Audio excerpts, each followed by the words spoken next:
Hi, my friends and brothers and sisters in Messiah Yeshua. May Abba Shalom be with you always in whatever you do. My name is John. Welcome to our series in which we are going to be breaking down Abba's creation, his cosmology, his calendar, and his covenants. And they are all tied together, of course. So we are going to teach you Abba's true calendar. But in order to adequately understand how yahscalendar works, we first need to understand what happened on the first 4 days of creation.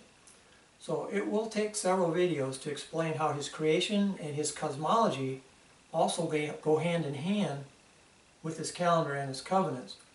So be patient and hang in there, and you will get an understanding of how it all works. And we believe this journey is going to put much blessing in your life.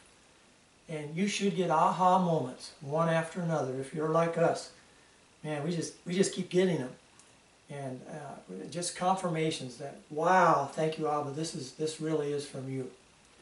So if you are one of those who are diligently searching for the truth, you will find it, and you will get his shalom in your spirit when you do. That's one of his signs. He gives you his peace. As I'm sure you already know, there are dozens of calendars out there that claim to be the true calendar. But as you also know, only one calendar can be his true one, and the one that he gave to his prophets. So this calendar isn't our calendar, it's not anyone else's calendar. This is Abba's calendar as revealed in the scriptures, and we're going to dig it out for you and prove it. So how can you know when you are following Abba's true calendar? The answer in a nutshell is you will have his shalom, because it will line up with Scripture. And also, you would expect Abba's calendar to be perfect in every way, even down to the millisecond in accuracy, and that no one would be able to improve upon Abba's calendar. It would always keep the 4 seasons in perfect balance, and it would never violate the sacred 7-day cycle established at creation of 6 days of work and 1 day of rest. I know a lot of calendars they'll take it like in the fourth day and then make that the Sabbath and start all over in the middle of the week somehow. And that just never happens on Yah's true calendar. It's always a perfect 7-day cycle. So you would think that his perfect calendar would be written in stone and wouldn't change one thing, even one thing, from year to year. His calendar would be able to be easily memorized, and the same calendar would be good for thousands of years. So in other words, Abba's calendar should make complete common sense in every way. Now, my friends, the calendar we are presenting to you fulfills all these requirements, plus many more. Abba has some secrets that he has shared, and once you know these secrets, you will have no more doubt that this is his calendar that he revealed to his prophets, and also was the one that Yeshua kept as well. He uses special signs using only his luminaries to keep it absolutely perfect. And that takes all the decision-making out of man's hands. Buckle up, my friends, because you are going on an amazing journey into the truth. Diligently test it for yourself to see if what we say is true. The evidence truly is overwhelming, and so let's start our journey. Now, I also want to just add here, if you want to be able to read the scriptures that we use for each video, we have them in PDF form that you may download from our Facebook page called Yah's Enoch Calendar. And also we have written several calendar related articles and put them in PDF form. And you can freely download them as well for your convenience. And these documents are located in our files and in our announcements section on our Facebook page. So if you first want to download the scriptures that we use, you may do so by sending us a request to join our group, and you find that in the description below this video as well. So our main focus of teaching to start out with will be to share Abba's calendar with you so that you can be worshiping Him on His feast days and on His appointed times, which are written down on the heavenly tablets. And we've discovered that anything Yah writes in stone means that it doesn't change. For example, we know that there were some things written down in stone, like the Ten Commandments, that they never change. And also our white stones that we're going to receive, our new name that's on it, it's written in stone. It'll never change. The Father has named us even before the beginning of time. And He's put it on a stone of acquittal. We're not guilty. We trust in the Messiah for salvation. Now the others may get that black stone of condemnation. I don't know about that. That's just a speculation. But that was in the ancient times. Anyway, we'll move on.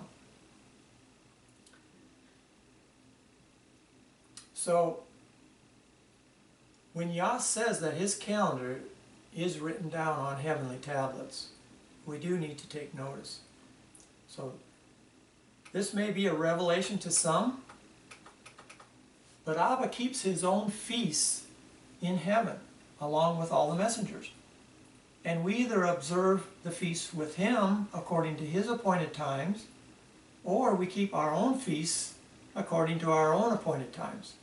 For example, according to the testimony of the messengers in the 2nd chapter of Jubilees, Yah was keeping His seventh-day Sabbaths with them long before we came onto the scene, which was about 6,000 years ago.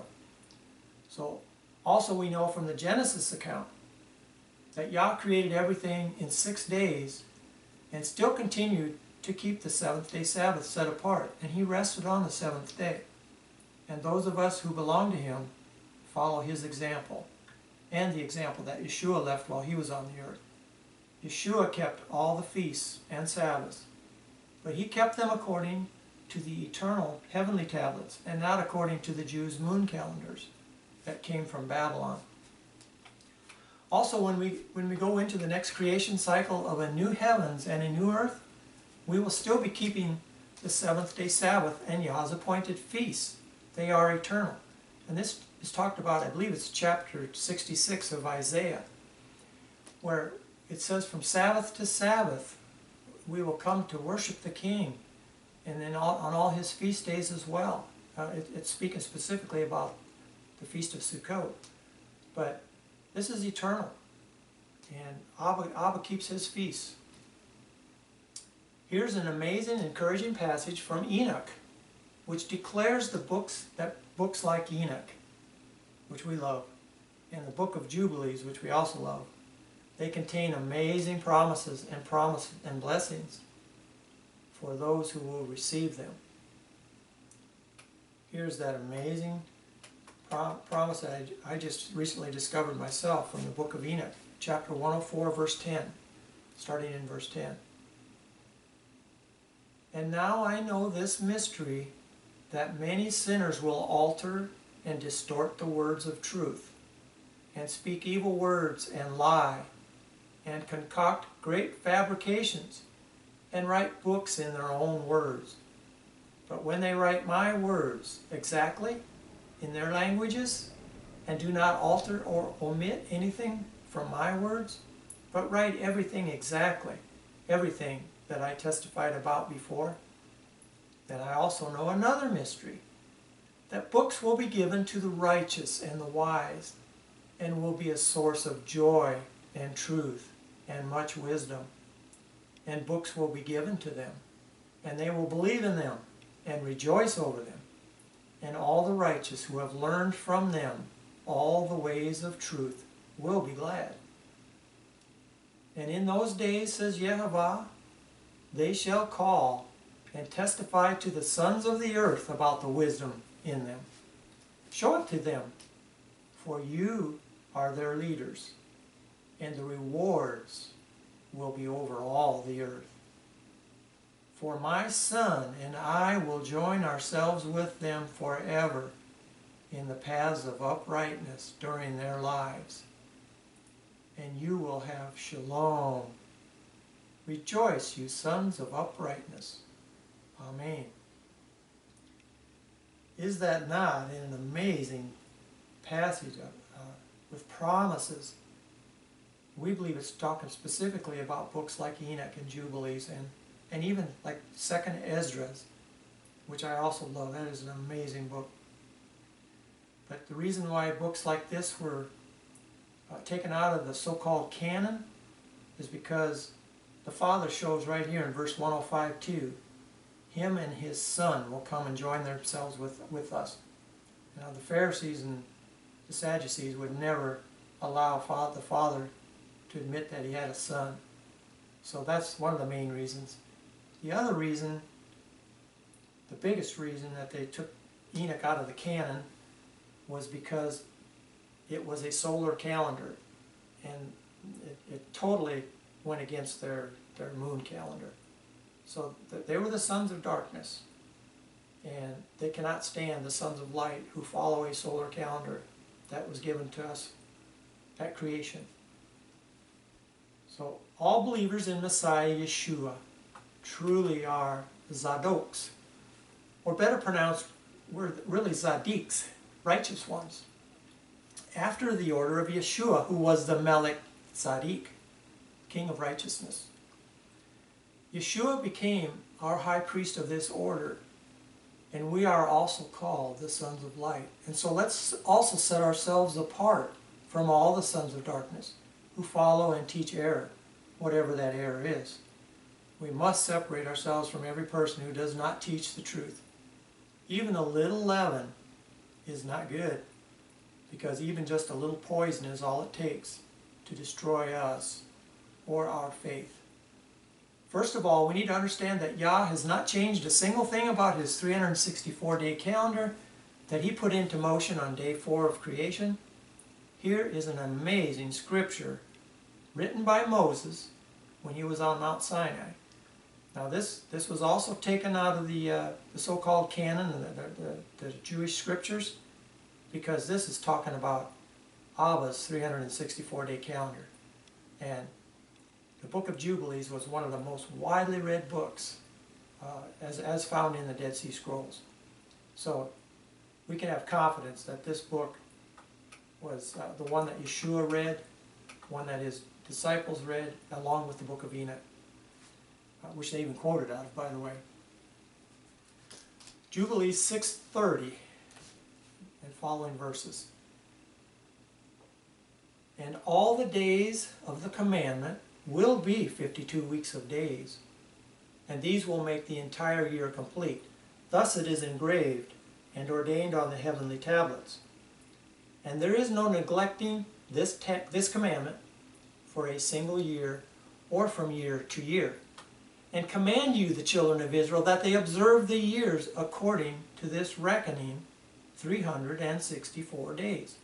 And these will constitute a complete year, and they will not disturb its time from its days and from its feasts, for everything will fall out in them according to their testimony. And they will not leave out any day, nor disturb any feast. But if they do neglect and do not observe them according to his commandment, then they will disturb all their seasons, and the years will be dislodged from this order, and they will disturb the seasons, and the years will be dislodged, and they will neglect their ordinances. And all the children of Israel will forget and will not find the path of the years, and will forget the new months and seasons and Sabbaths. And they will go wrong as to all the order of the years. For I know, and from henceforth will I declare it unto you, and it is not of my own devising, for the book is written before me. And on the heavenly tablets the division of the days is ordained, lest they forget the feasts of the covenant, and walk according to the feasts of the Gentiles, after their error and after their ignorance. For there will be those who will assuredly make observations of the moon, how it disturbs the seasons, and comes in from year to year, 10 days too soon. For this reason, the years will come upon them when they will disturb the order and make an abominable day, the day of testimony, and an unclean day a feast day. And they will confound all the days, the kadosh with the unclean, and the unclean day with the kadosh, the holy. For they will go wrong as to the months, and Sabbaths, and feasts, and jubilees. For this reason I command and testify to you, that you may testify to them. For after your death your children will disturb them, so that they will not make the year 364 days only. And for this reason they will go wrong as to the new months, and seasons, and Sabbaths, and festivals. And they will eat all kinds of blood with all kinds of flesh. Now when I finish this talk, I'm going to be zeroing in on these two calendars I have here, and I'm going to be explaining them in much more detail. But I'll just briefly go over them for you right now. So each day of this calendar is appointed a specific day from 1 to 364. And this never changes from year to year, even when we must intercalate. For example, day number 200 will always be the 7th day Sabbath, which falls in the middle of the Feast of Sukkot, in the 7th month of the year, which is 7/18. In other words, 7/18 on this every year will be the 7th month, the 18th day, the 200th day. It will always be that way. Not that you need to know that for keeping any feasts. I'm just simply showing you the exact precision of this calendar every year. It just does not change unto eternity. And with the Abba's calendar, you can memorize all the feasts and the Sabbath dates, because they will never change. And one problem that Abba's Yah's calendar will never have is a feast day falling on a weekly Sabbath. The moon calendars always seem to have this conflict. You never lose any days of celebration with Abba's calendar. For example, if your feast day lands on a weekly Sabbath, that steals one of your festival days, one of your days of vacation, so to speak. Abba, that never happens with Abba's calendar. You keep all your feast days; they're always the same every year. So for example, you cannot ever have the fasting day of the Day of Atonement landing on a weekly Sabbath, which is a feast day. Many moon calendars will practice this.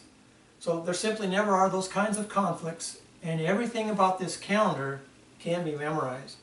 And you can write it in stone. Literally, this is all I need right here. It's written in stone. That's all I would need from this day forward. I'll explain that a little bit later. There simply never are those kinds of conflicts. The 364-day cycle hasn't changed by even 1 second from day 4 of creation. And we're going to be showing you that in the next couple of videos. And there's going to be some aha moments there for you. So hang in there. We're just getting the groundwork done for you.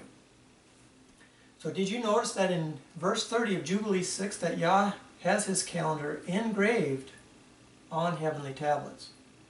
And let's just revisit that verse, Jubilee 6:30. And all the days of the commandment will be 52 weeks of days, and these will make the entire year complete. Thus it is engraved and ordained on the heavenly tablets. And there is no neglecting this commandment for a single year or from year to year. And command you, the children of Israel, that they observe the years according to this reckoning, 364 days, and these will constitute a complete year. So in other words, it really is written on stone. When something's engraved,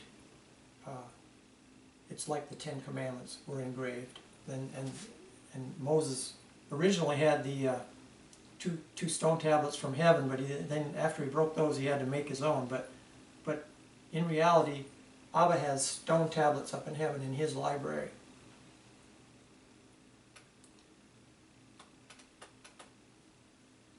So you probably wouldn't believe me if I told you that I borrowed this stone tablet from the heavenly library and that Gabriel delivered it. I didn't think so. But this is an example of a document written on heavenly tablets of stone, and perhaps this stone tablet is similar to the one that Yah has in heaven, because his copy is written in stone.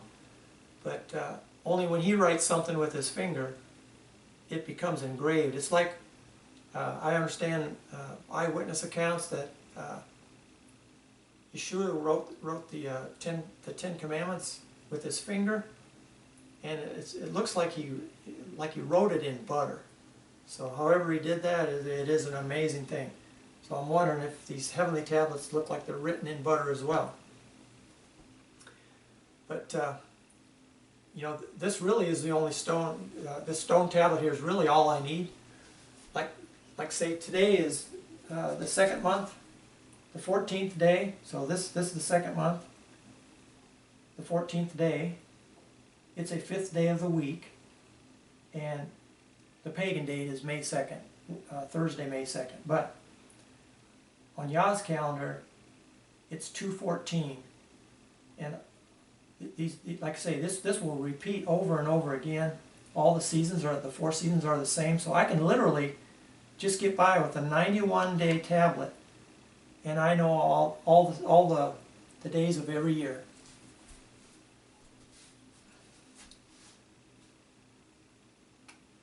So basically, you know, that's all 4 seasons. This could be spring, it could be winter, it could be fall, it could be summer. They're all exactly the same.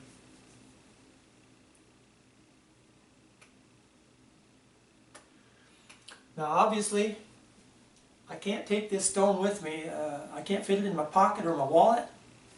It's a little heavy, a little big. But a wonderful friend of ours named Michelle Mahan has made us a 1-page copy that has all the feasts on it, and you can download that on our Facebook page as well. It's got all the Gregorian dates on it as well for our convenience, but you can take that with you, and you can always know when the feasts are. You can plan your vacations and things like that. And so we just thank Michelle so much for getting that tool into our hands, and it really is a wonderful tool.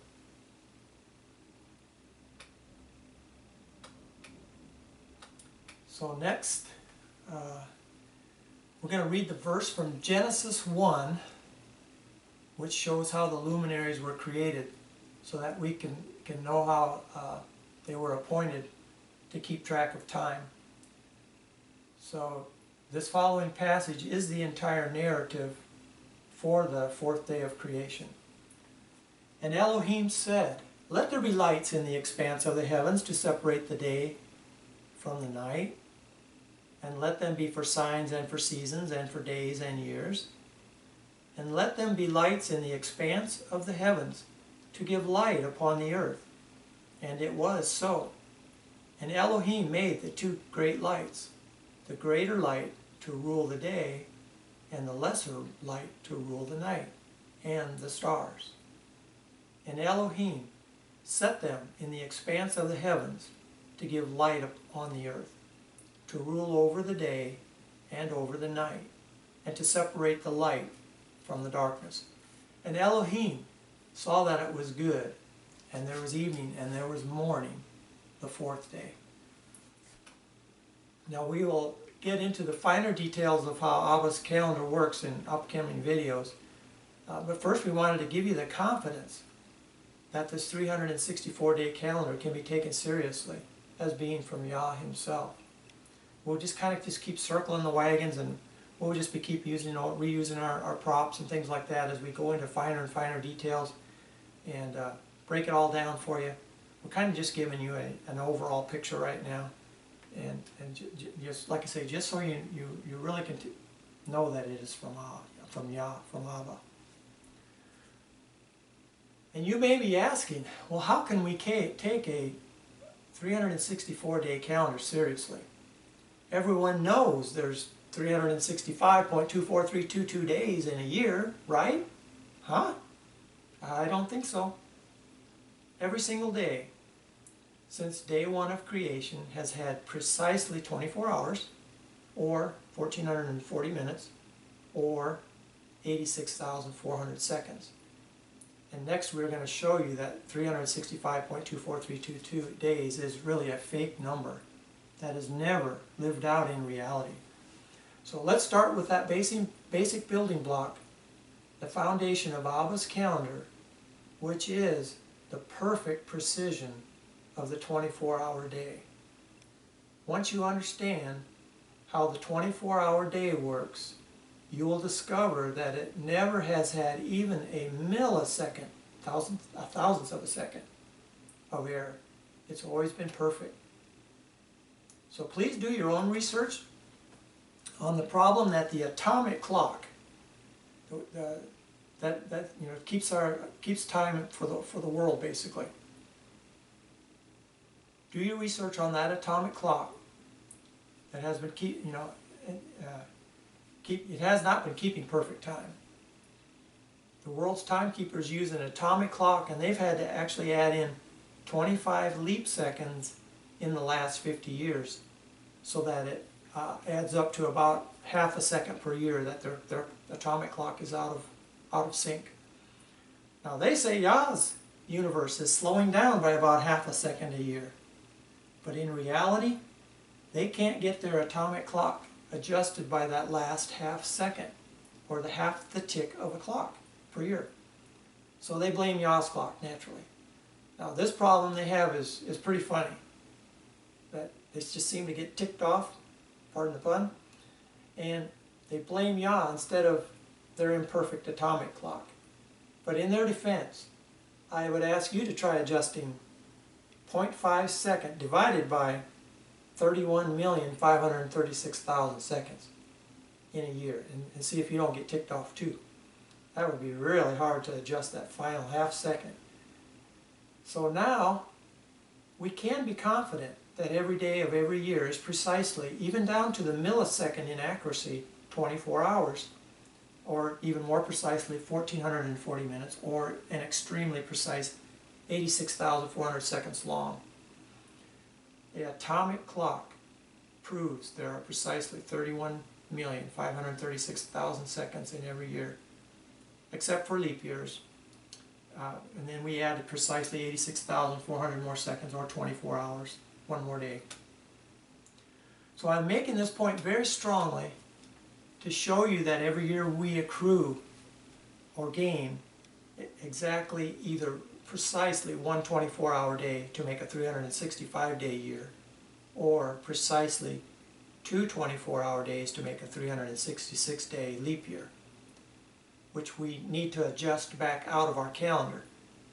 And Abba gives us the way that you adjust those back out. He gives you the perfect signs of what to use, exactly when to do it, and you're going to be just blessed when you find out how that's done. We're just using the luminaries and the 364-day calendar. So when adjusting, we must not violate Yah's perfect 7-day cycle, which was established at creation, of 6 days of work and 1 day of rest. And we can't go 4 days and then start, and then have a Sabbath rest, and then maybe 3 days and have a Sabbath rest, just to get the calendar adjusted back at the beginning of the year again. No, it doesn't work that way.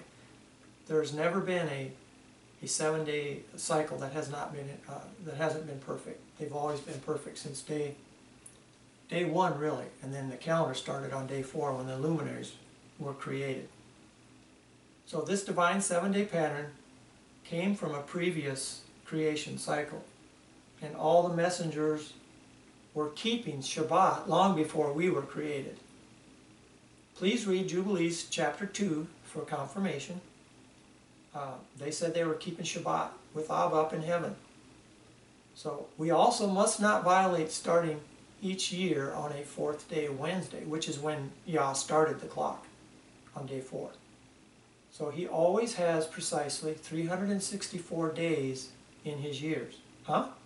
Yes, he really does, as you will see in the next video. Whatever day of the week that Yah started his 364-day clock on will always be the start of every year. And since he started on a 4th day of the week, mathematically, that when starting day one of each new year, it must always follow that pattern, and it will always have to be on a fourth day Wednesday. So logically, since the year is a perfect 52 weeks, each year will always start on that Wednesday, but it'll also always end on a third day Tuesday without fail. Now these third day Tuesdays are the intercalary days, but they're also the gates for each of the new seasons. Now they don't, like I said, they will repeat back to back every year without fail, and they'll always start on a fourth day Wednesday and end on a third day Tuesday, the intercalary day.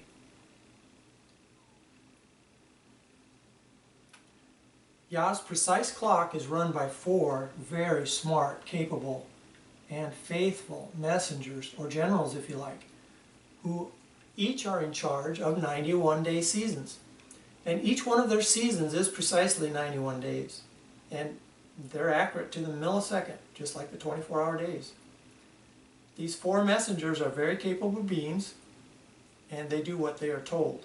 Now, can you imagine Michael or Gabriel or Raphael or any of the 7 spirits that are before his throne ever being wrong about his orders, disobeying them?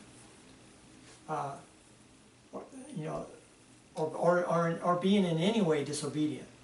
No way. So likewise, the 4 calendar generals do not disobey, and they have each been put in charge of a perfect 91-day season. So now we know with empirical evidence provided by the atomic clock that every day we experience in reality is precisely 24 hours. Why does the math seem to suggest that there are 365.24322 days in a year? Now think about this. Has anyone ever woke up on the last day of any year and then had to live an extra 1/4 day, which is 6 more hours approximately, so it can match that supposed 0.24322 of a day? Of course not. In actuality, there is never a partial day lived out, so that number is false. And we will shortly discover exactly how each year is figured, going all the way back to day 4 of creation, when the luminaries were created to begin keeping track of time. In other words, I'm going to show you precisely which years are the 365 years, and which years are Yah's leap years. They're specific years. And what the luminaries do is really special. And to Yah, from his perspective up above, there's still 364 days in his years, no matter if it's 365 or 366. But from our perspective, as we watch those wheels turning around, they're either 365 perfectly, or 355 perfect days, or 365 or 366 in a year. So you'll have to stay tuned for that demonstration and how we explain that. So now, before we finish this first video, we are going to introduce you to the 4 messengers who are in charge of keeping all the luminaries functioning properly. Without their oversight and maintenance, the entire apparatus would collapse. We find from the scripture of Enoch that at the very end of time, just before the creation of the new heavens and the new earth, all the luminaries are going to go haywire, because it appears that these faithful messengers will be pulled from their posts, and they'll also be brought into the New Jerusalem, while the wicked people on the earth, who have at this point been resurrected, and they've been resurrected on the last day to receive their punishment. They'll go through the great white thrones. I don't know how all that they figure that out, but at any rate, they are going to be punished with the seasons going haywire. Some of them are going to be burned by the sun, and the stars are going to fall from the sky, and just all kinds of chaos. Because I believe that these 4 messengers are going to be pulled from their post also, and so the luminaries will go will go crazy. And while we're pulled into the New Jerusalem, they're experiencing their punishment, which we actually will have a part in punishing them also, it says in the book of Enoch. But they will eventually be burned in the lake of fire and destroyed, and they'll be dead. The Father, when he punishes someone and puts them to death, they are no longer suffering at that point.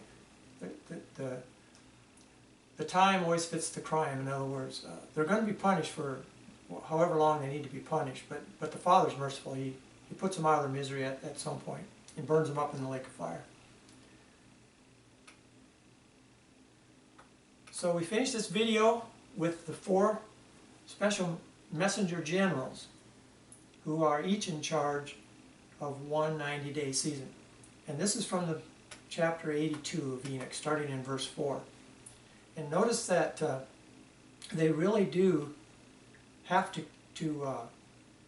keep the order of things going.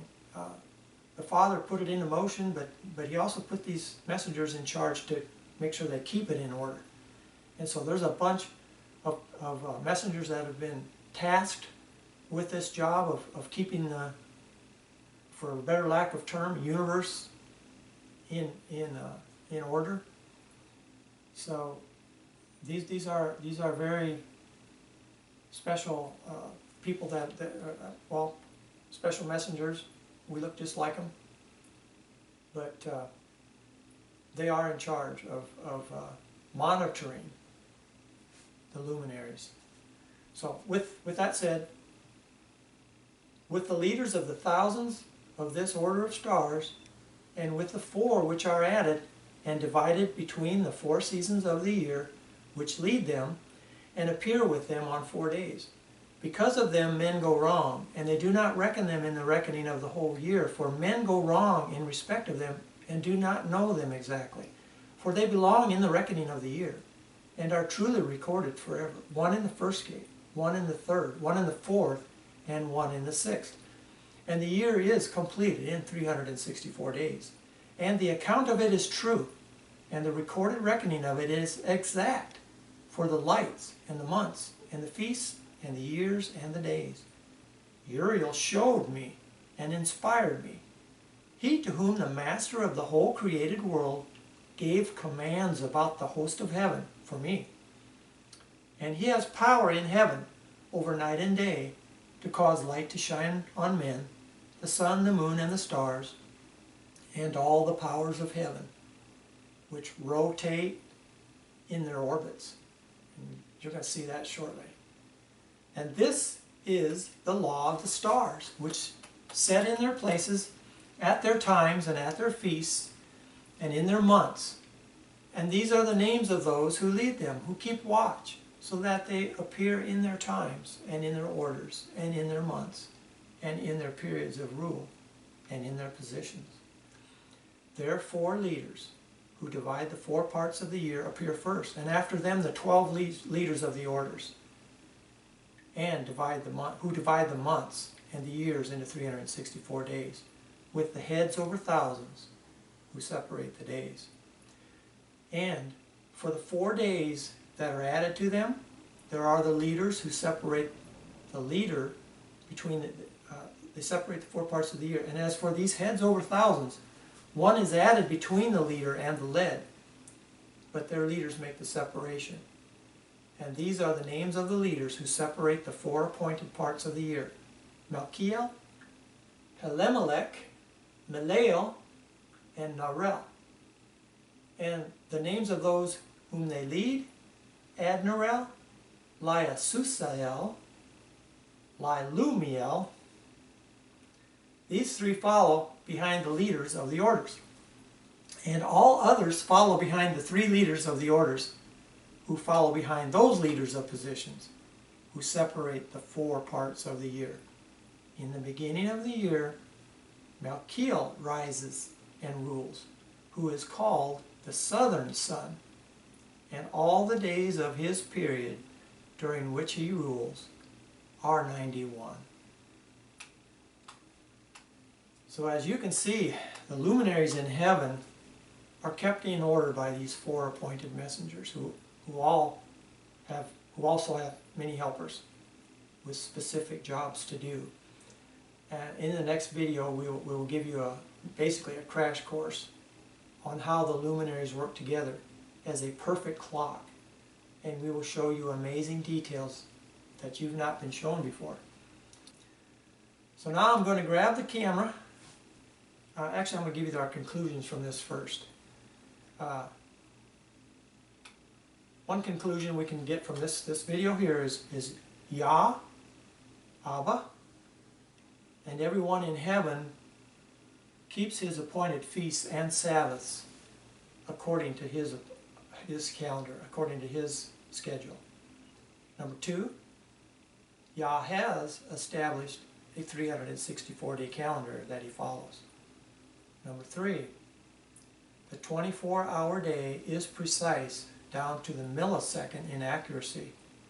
And so that number 365.24322 is a fake number, a false number. Number four, he does have 4 messenger generals, each in charge of keeping precise 91-day seasons, who have many messenger helpers, keeping the luminaries perfectly timed. Number 5, his perfect calendar is written in stone on heavenly tablets, and it does not change. Number 6, the year has 360 days of 12 months, times 30 days each, plus the 4 intercalary days, and that total equals 364.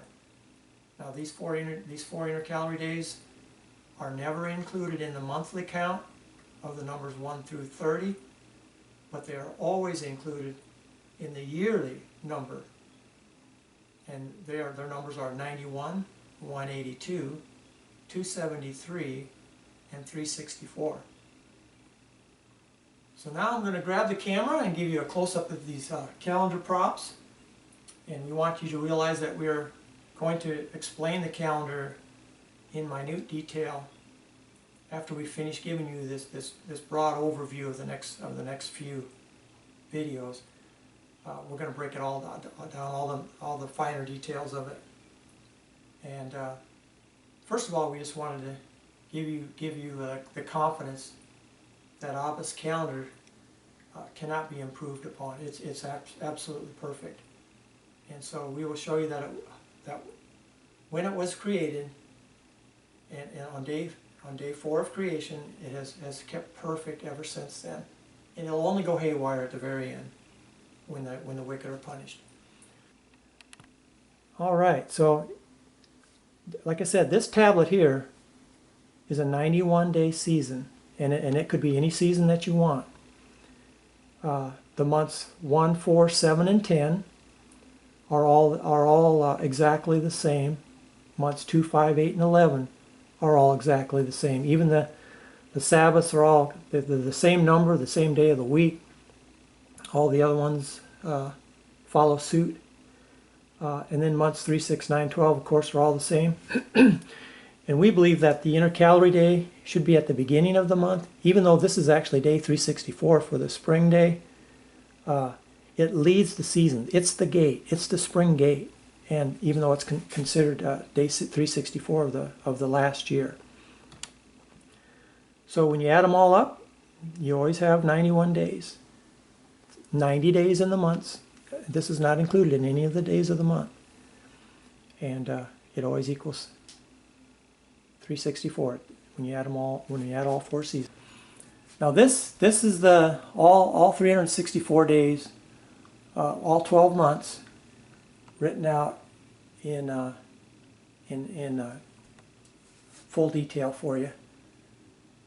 So what happens is, like I said, like that stone calendar, each of these 4 seasons, you could actually put them on top of each other. The spring on top of the summer, on top of the fall, on top of the winter. They're all exactly the same. They on the same days of the week.